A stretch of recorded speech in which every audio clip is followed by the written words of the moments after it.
Greetings, my scattered brothers and sisters in the Lord. Trust you know the Lord is with you today, no matter where you find yourself scattered, and that you know that His presence with you is more than enough for whatever you might face today. We continue on in 1 Kings chapter 17. We have quite a turn of events today. I'll pick it up at verse 17. You'll recall that Elijah is staying with the widow at Zarephath and land of Sidon, and that Elijah had asked the widow, maybe commanded is better, for the widow to bring him a drink of water. And then while she was getting the water, he also said, bring me some bread. And you recall that the widow said that she didn't have any bread and that she was just gathering some sticks. She only had a little bit of flour and oil, and she was going to mix that together and make some bread. And then she and her son were going to have their last meal before they die. And Elijah told her, first, make me some bread. And that if you make me some bread first, then the Lord will see to it that your jar of flour will never be empty, that your jug of oil will never run dry, that you'll always have enough as long as you are taking care of me.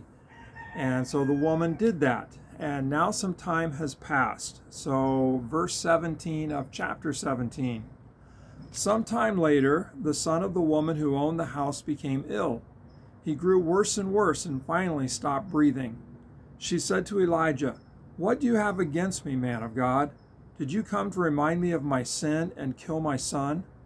"Give me your son," Elijah replied. Now, the story goes on, and we'll pick that up in the next few days. But the key thought I want to look at here is Elijah's response. Give me your son. Now, I don't know why the woman responded the way she did. Man of God, what do you have against me? If you come here to remind me of my sin and to take away my son, to kill my son. Remember, she's a widow. She's already lost her husband, and now her son has died. And so she's probably thinking, God, what do you have against me? And she's probably going back over her life, all the different things that maybe she did wrong, that she didn't worship the Lord, that she turned this way or that way, and probably just feeling incredible guilt, and that all these bad things are happening to her, the death of her husband, the taking of her son, because of her sin. Elijah doesn't go down that path with her.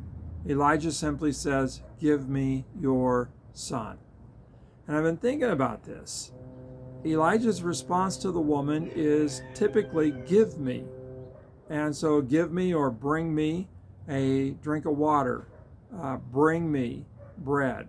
Make some bread for me first and bring that to me. And then you'll have enough. And now, with the death of her son, his response is again, bring me your son. Give me your son. And it's kind of ironic that every time the woman gives Elijah something, whether it's the water, the bread, and now the son, we're going to see that the Lord provides, that the Lord supplies. And I've just been thinking about this, that a lot of times it may feel like our God is a God who is constantly taking from us. And taking, whether it's taking our tithe, whether it's taking our time, whether it's taking, whatever, but taking. And yet the truth is that for everything God takes, He gives. And first, God is the source of water, the source of bread, the source of life. So it's not like it's really ours to start with. But as we give to God, this God who, quote unquote, takes, what we discover is that what God takes, God supplies, God revives, God transforms. And I think that may be the paradox of the cross, that we have to surrender, we have to die with Christ in order to actually receive life. We have to give in order to receive. And so, whatever you might feel God asking for today, whatever it may feel like is, the Lord is trying to take from you today, wherever you're scattered, I think the challenge is to realize the best thing we can do is to give. And that as we give whatever God might be asking for, we discover that God is actually taking it in order to give it, taking it in order to bless it, taking it in order to supply, taking it in order to transform and even revive. So wherever you find yourself scattered today, don't be afraid about the God who takes, because he takes in order to give, in order to revive, in order to supply. Well, God bless. Have a great day, and give to this God who says, bring it to me. God bless.